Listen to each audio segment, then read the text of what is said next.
स्वागत है दोस्तों आप सभी का मराठी भाषा एकेडमी ये आपके यूट्यूब चैनल पर। मराठी भाषा एकेडमी इस यूट्यूब चैनल पर हमने इसके पहले बहुत सारे बेसिक मराठी के वीडियो बनाए हैं और इस चैनल में जो बच्चे 10वीं 12वीं पुलिस भर्ती एमपीएससी यूपीएससी जो भी कॉम्पिटिटिव एग्ज़ाम है, ऐसे एग्ज़ामों में मराठी को बेसिक सीखना, समझना, बोलना, अगर आपको ये चीज़ें करना है तो इस चैनल को सब्सक्राइब कीजिए, इसकी बेल आइकन को दबाइए और इसको ज़्यादा से ज़्यादा लोगों तक शेयर कीजिए। दोस्तों इसके पहले हमने बेसिक मराठी कैसी शुरुआत हुई और मराठी में स्वर व्यंजन क्या होते हैं इनके वीडियो डाले थे। जिन लोगों ने वो देखे नहीं है तो डिस्क्रिप्शन में हम लिंक डालते हैं, वो आप देखिए। आज का जो हमारा टॉपिक रहेगा वो रहने वाला है व्याकरण का पहला संधि। ये टॉपिक 5वीं से लेकर 10वीं तक और कोई भी कॉम्पिटिटिव एग्जाम में मराठी व्याकरण जो रहता है उसमें टॉपिक हमखास रहता है। तो इस टॉपिक को आज हम समझने वाले हैं। संधि का मतलब होता है मराठी में जोड़ना, साधने, समझ में आ रहा, दोनों को जोड़ना, इसको बोलते हैं संधि। तो संधि होता क्या है देखिए दोस्तों, पहिल्या शब्दातील शेवटचा वर्ण, पहले शब्द में का आखिर का वर्ण आणि दुसऱ्या शब्दातील पहिला वर्ण, दूसरे शब्दों में का पहला वर्ण, ये दोनों जुड़ के एक नवीन वर्ण तयार होतो, त्याला संधि असे म्हणतात। पहिल्या शब्दातील शेवटचा वर्ण, दुसऱ्या शब्दातील पहिला वर्ण हे मिळून एक नवीन वर्ण तयार होतो, त्याला संधि म्हणतात। ये ऐसे दोनों वर्ण एक जगह पर जुड़े तो उसको संधि बोलते हैं। तो दोस्तों संधि मतलब जोड़ना होता है और पहले शब्द में का आखिर का वर्ण, दूसरे शब्द में का पहला वर्ण। तो आप संधि के प्रकार कितने हैं, तो संधि के 3 प्रकार हैं। पहला स्वर संधि, दूसरा व्यंजन संधि, तीसरा विसर्ग संधि। स्वर संधि, व्यंजन संधि, विसर्ग संधि, ये 3 टाइप है इसके। तो स्वर संधि क्यों कहा जाता है? अब संधि तो है मगर स्वर संधि क्यों है देखिए, क्योंकि स्वर संधि तैयार होने के लिए पहिल्या शब्दातील शेवटचा वर्ण, पहला शब्द में का आखिर का वर्ण भी स्वर होना और दूसरे शब्द में का पहला वर्ण भी स्वर होना।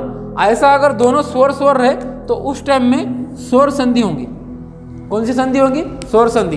फॉर एग्जाम्पल हिम प्लस आलय। अब हिम में का आखिर का वर्ण अ निकला, अ एक स्वर है, और दूसरे शब्द में का पहला वर्ण आ निकला, आ और आ दोनों स्वर है, और ये दोनों अगर जुड़ गए तो उनसे एक नया वर्ण आ तैयार हुआ और आ का यहाँ पे काना आ गया, इसका सिंबल, ये शब्द बन गया हिम प्लस आलय का हिमालय। ये हो गया स्वर संधि का उदाहरण। स्वर संधि क्यों बना? क्योंकि पहले शब्द में का आखिर का वर्ण स्वर, दूसरे शब्द में का पहला वर्ण स्वर, ये जब दोनों मिलके एक नया वर्ण तैयार हुआ आ, तो उससे हिमालय शब्द तैयार हुआ, तो ये हो जाएगा स्वर संधि का प्रकार, इसको बोलते स्वर संधि। उसके बाद में देखेंगे हम व्यंजन संधि। व्यंजन संधि क्यों बोलेंगे? क्योंकि पहले शब्दातील शेवटचा वर्ण, पहले शब्द में का आखिर का वर्ण भी व्यंजन होना और दूसरे शब्द में का पहला वर्ण या तो व्यंजन होना या फिर स्वर होना।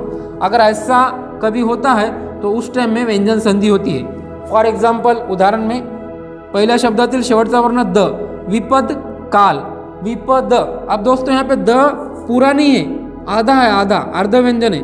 अगर द ऐसा होता था यहाँ पे तो इसका मतलब इसमें अ रहता था, मगर यहाँ पे ऐसा द नहीं है तो यह आधा है, अर्ध। तो आधा है मतलब व्यंजन है, पहले शब्द में का आखिर का वर्ण व्यंजन, दूसरे शब्द में का पहला वर्ण व्यंजन, ये दोनों मिला के एक नया व्यंजन तैयार हुआ, द का त बना यहाँ पे और नया शब्द बन गया यहाँ पे विपत काल। तो ये होगा व्यंजन संधि का उदाहरण।